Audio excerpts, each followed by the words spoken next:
A paz do Senhor, meus irmãos, pela graça de Deus, estamos dando início a mais uma semana das nossas leituras diárias das lições da Escola Bíblica Dominical.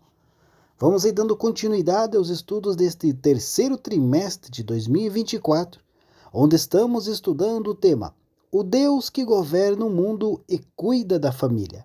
Os ensinamentos divinos nos livros de Ruth e Esther para a nossa geração. E nesta semana, vamos estudar aí a lição de número 4, que tem por data 28 de julho de 2024. E o título da lição que nós vamos estudar é O Encontro de Ruth com Boaz. Então, esta lição, queridos, tem como tema o encontro de Boaz com Ruth. Boaz aí aparece no capítulo 2 do livro como um homem próspero e respeitado por todos. Ele tratou Ruth com muito respeito.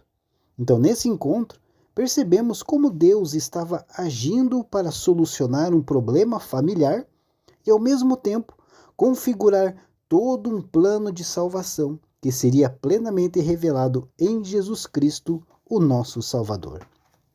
Então, eu quero te convidar, meu querido irmão e minha querida irmã, acompanhe as nossas leituras diárias desta semana, que é uma preparação para esta lição que vamos estudar no próximo domingo. E para dar início à leitura diária de segunda-feira, 22 de julho de 2024, tem como título O Costume do Casamento conforme a Lei. Hoje nós temos dois textos bíblicos. O primeiro encontra-se no livro de Gênesis, capítulo 38, do versículo 6 ao 11, e o segundo no livro de Deuteronômio, capítulo 25, do versículo 5 ao versículo 10. Mas vamos ler apenas o texto do livro de Deuteronômio, que diz assim: Quando irmãos morarem juntos e um deles morrer e não tiver filho, então a mulher do falecido não se casará com um homem estranho de fora. Seu cunhado estará com ela e a receberá por mulher, e a fará a obrigação de cunhado para com ela.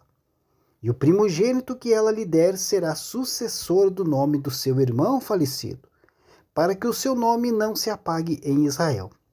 Porém, se o homem não quiser tomar sua cunhada, esta subirá à porta dos anciãos e dirá: Meu cunhado recusa suscitar a seu irmão nome em Israel. Não quer cumprir para comigo o dever de cunhado. Então os anciãos da sua cidade o chamarão e com ele falarão. E se ele persistir e disser: Não quero tomá-la, então sua cunhada se chegará a ele na presença dos anciãos e lhe descalçará o sapato do pé.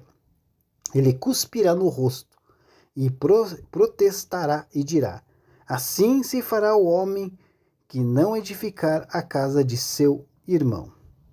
E o seu nome se chamará em Israel, a casa do descalçado. Queridos, a lei do levirato, regulamentava o casamento entre uma viúva e o irmão do seu marido. O termo levirato tem origem no latim levir, que significa irmão do marido.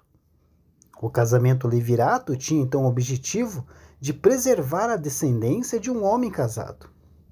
Caso um homem falecesse sem ter gerado um filho com sua esposa, seu irmão solteiro deveria casar-se com a cunhada viúva. Em algumas ocasiões, na ausência de um irmão disponível, um parente próximo poderia casar-se com a mulher viúva.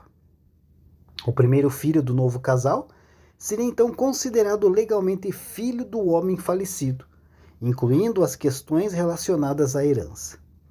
Desta forma, a lei do levirato era aplicada para zelar pela linhagem de um homem, protegendo a continuidade do seu nome e sua herança. Desde muito cedo já se tem notícias aí do casamento levirato, como um costume aí no antigo Oriente Próximo. Portanto, o casamento levirato não era apenas uma prática dos hebreus, mas também de outros povos. Há inscrições aí antigas que provam, por exemplo, a prática do casamento levirato na Assíria. E no livro de Ruth, mostra aí em detalhes a aplicação da lei do levirato. E ainda indica que essa lei estendia-se para além do irmão do marido morto. Ruth havia ficado viúva sem que tivesse gerado um filho do seu marido, e ela também não dispunha de um cunhado elegível para cumprir o casamento levirato. Então, a oportunidade de casar-se com Ruth foi oferecida ao parente mais próximo do seu marido falecido. Quando esse parente próximo se recusou a redimir Ruth, o direito passou a Boaz. Portanto, o casamento Ruth e Boaz foi celebrado sob a lei do levirato. Contudo, queridos, o casamento levirato só poderia ocorrer depois da morte do primeiro marido que não deixou filhos. Caso contrário, era expressamente proibido que um homem se casasse com sua cunhada. Herodes Antipas foi um que cometeu esse pecado e por isso foi denunciado por João Batista. Não é possível saber até que ponto a lei do levirato estava sendo obedecida nos dias do Novo Testamento. Os saduceus, por exemplo, tentaram ridicularizar a doutrina da ressurreição e desacreditar o ensino do Senhor Jesus com base na lei do levirato. Mas Jesus lhe provou que eles estavam errados, pois não conheciam as Escrituras e nem a Deus. Jesus ensinou que após a ressurreição não haverá casamento. Deus abençoe a sua vida e uma ótima segunda-feira a todos.